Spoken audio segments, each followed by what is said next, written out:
అందరమే సంతోషంగా ఉండారు అయిపోతే సో మంచి అనేది ఏమని నేర్చారు మీరంతా సంతోషం లేదు మనం వేసుకునే డ్రెస్ సో మన కాస్ట్యూమ్స్ ఇంకా ఉండే బ్యాక్గ్రౌండ్ ఏమే మన సేల్ ఇదంతా సేరుదా ఒక మంచి ఒక ఇదేం మనం నేర్చామా అదంతా తవరే ఇదంతానే వచ్చి ఎప్పుడో నాటికి మనం వినందే ఒక విషయం ఆత్మ మంచి అనేది వచ్చి ఒక మనం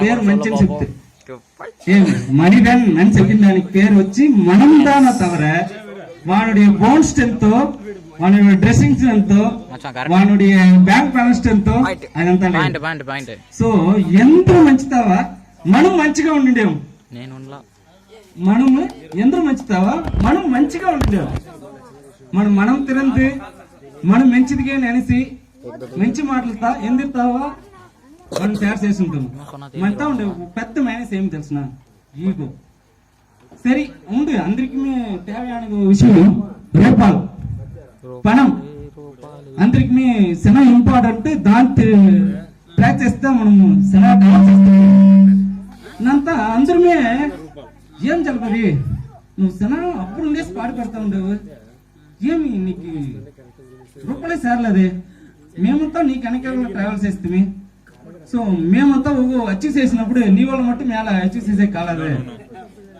అది అందరుடைய கேள்விగా ఉండే అందరూ అదే కేள்விతో మాతి నాతో అడగంగా నేను నిனைస్తేనే ఏమ్రా ఇది ஒருவேளை అందరూ చెప్పే மாதிரி மத்தவா నేను పాట పెట్టుకునేదే ఉంటాను తొలిలు చేసుకునేదే ఉంటాను ఒకరికి 2 అంగడికి లేసాను ప్లస్ ఆర్ మైనసెస్ చూసాను లైఫ్ తో కరెక్ట్ గా లీడ్ చేస్తామని అనిసాను ఉంటే కూడా ఏడో బ్లాక్ డాట్ ఏమ్రా నాకే కన్ఫ్యూషన్ సరే ఓ మారి మనసంతా ఒకే కష్టం అయిపోయాయి అందరూ అదే కేள்வி అడుగుతారు నాతో ఏమి నీ అచీవ్మెంట్ మొత్తం హలో నీ అచీవ్మెంట్ మొత్తం ఏమీ లేదే అందరమే వచ్చి అందరికి ఒక ఎదురుకాలం తెలుస్తుంది నీకు మొత్తం ఆ ఎదురుకాలం లేదే అనే మరి నాకే ఒక నెగటివ్ థాట్స్ వచ్చేసి మనసులో నేను నా అంగడికి వచ్చే ఒక కస్టమర్ ఇదంతా పెద్ద మనుషులతో కొంచెం వయసు అయిన వెళ్తే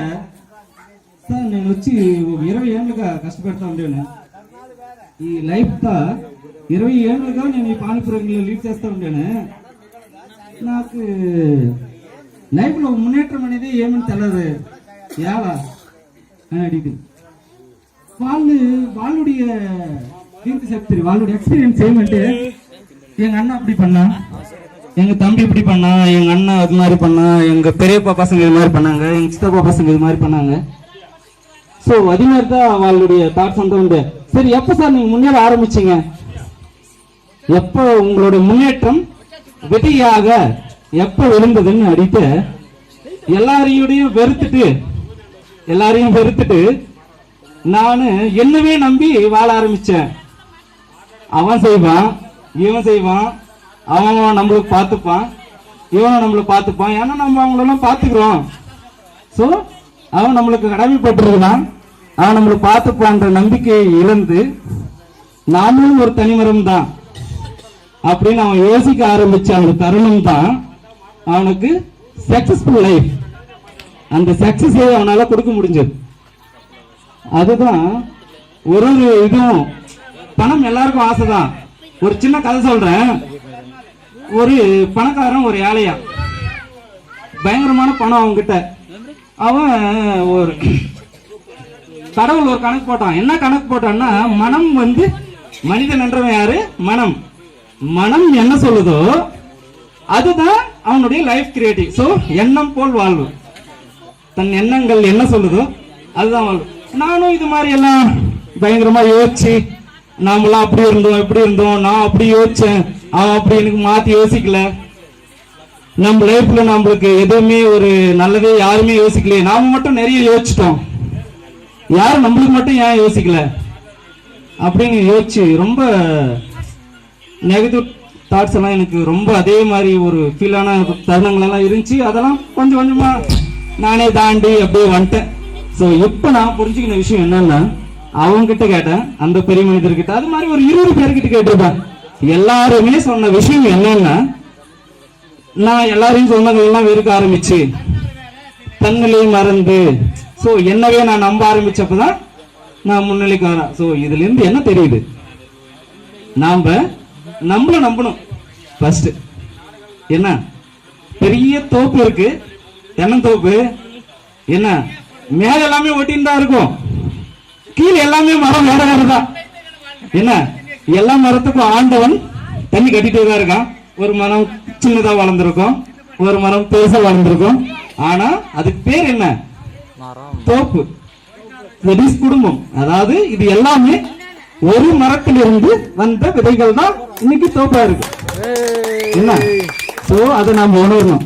இன்னொரு விஷயம், இதை தாண்டி எல்லாருடைய ட்ராக்ல எப்படி இருக்குன்னா, பணம் பணம் ஏன் நம்மளுக்கு வந்து சேர மாட்டிருக்கு, ஏன் என்ன என்ன அப்படின்னா, அதுக்கு ஒரு பயங்கரமான ஒரு சூட்சமம் சொல்றேன் நான். இன்னைக்கு பணம் நம்மகிட்டயும் சேரணும் அப்படின்னா, நான் சொல்றது இன்னைக்கு எல்லாருமே யோசிச்சுக்கோங்க, அதுதான் பணம் சேரத்துக்கான வழி.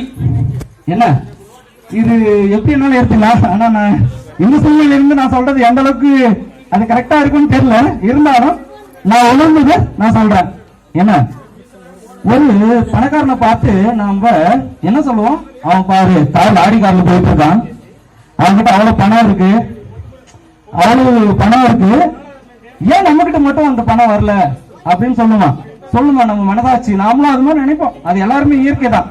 ஆனா மனம்தான் மனிதன், அது யாருமே வரல. சோ என்ன அந்த மனசு என்ன சொல்லுது, அந்த பணக்காரங்கிட்ட இருக்கிற பணம், அந்த பணக்காரர்கிட்ட இருக்கிற பணம் என்ன சொல்லுமா, நம்ம கிட்ட வர்றதுக்கு யோசிக்குமா, என்னன்ட்டு நம்ம கிட்ட வர்றதுக்கு யோசிக்கும்னு பார்த்தா, ஐயோ இவனுக்கு பணத்தை பார்த்தா பயம், இவனுக்கு பணத்தை பார்த்தா பயம், சரி இவன்கிட்ட போகக்கூடாது, அதனால நம்ம அவங்ககிட்டயே இருந்துருவோம். யாருகிட்ட, பணக்காரங்கிட்டயே இருந்துருவோம். சரி இவன் யாரும் என்ன பண்றான், பணத்தை பார்த்தா பயப்படுறான், அதனால நாம இவங்கிட்ட போக கூடாது, நம்மளை பார்த்தா இவன் பயப்படுவான். சோ அவன் நம்ம ஏன் கஷ்டப்படுத்தணும், பணம் அது மாதிரி நினைக்குமா, நாம ஏன் அவனை வந்து ஒரு ஏழையே கஷ்டப்படுத்தணும் அப்படின்னு பணம் நினைக்குமா. சோ நாம் என்ன நினைக்கணும்னு நான் சொல்ற வரேன்னா, வளரவனை பார்த்து சந்தோஷப்படுங்க, சந்தோஷப்படுறப்போ வளர்ந்து பார்த்து நம்ம எந்த அளவுக்கு வளர்ச்சியை பார்த்து நம்ம சந்தோஷப்படுறோமோ அந்த அளவுக்கு நம்மளோட வளர்ச்சி இருக்கும். அதுதான் உண்மை, அதுதான் மனிதனும் கூட, மனமும் கூட, நம்மளோட தாரக மந்திரம் கூட அதுதான். நம்ம மனம் மனம் சொல்றதுதான். நாம உடல் சார்ந்தோ, நம்ம ஸ்ட்ரெச் பேக், நான் 6 பேக் வச்சிருக்கேன் என்ன அப்படியெல்லாம் ஒண்ணும் கிடையாது, 6 பேக் எல்லாம் போயிடும். ஆனா ஆத்மாவுக்கு சாவுன்றது ஒண்ணு கிடையவே கிடையாது. எப்பவுமே நான் இறந்தப்புறம் என்னோட ஆத்மா என்னோட பிள்ளைகளை பார்த்துட்டு இருக்குன்னு சொல்லுவாங்க. நான் படிச்ச ஒரு விஷயம் இதெல்லாம். அது மாதிரி நம்ம ஆத்மாவை நம்ம உள்ளமாற வளரவனை பார்த்து சந்தோஷப்படுவோம், வளரவனை மேலும் ஊக்குவிப்போம். என்ன சொல்லி ஹாப்பி பொங்கல் சொல்லிக்கிறேன்.